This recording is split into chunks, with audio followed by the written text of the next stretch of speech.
माझे वडील खूप पेत होते. खूप म्हणजे खूप. दिवसातून एक 2-3 क्वार्टर तर होते ते. रात्री यायचेत आणि दंगा धुडकूस. इकडची बाहेरची माणसं ती यायची. घरात मम्मीला लय खूप त्रास होत होता. आम्हाला पण त्रास होता. अभ्यास करायचं की बाहेर जायचं हे आम्हाला होत होतं.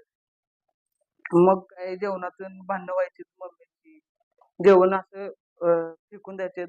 भांडणं व्हायची ती. आणि मारामारी पण व्हायची. परत आम्ही विचार केला. मग आमच्या भावाने घेऊन आले तिथं. राहुल म्हणून त्याचं नाव आहे. तो म्हणला आपण इथं शिराळमध्ये जाऊया. पहिलं तुमचं हॉस्पिटल तिकडे होते. तिकडे जुनं होतं. तिथं मग आम्ही आणलं. मग काय आपली ट्रीटमेंट सगळी केली. केली आणि पप्पासनी 5 दिवस औषध दिलं आम्ही सरळ. आणि औषधाने ते दिले आणि परत आता 2 वर्ष झालं. आता होस्टेलला जातो. आता काय आहे व्यवस्थित आहे सगळं. मग तिथनं पुढं काय घेतलेलीच नाही. घेतली. बाबा आधी काय करायचे? शेतीच करतो. आता शेतीच करतात. शेतीच करतो. आता घरात आनंद आहे, समाधान आहे. आनंद आहे, समाधान आहे, सगळं आहे आता.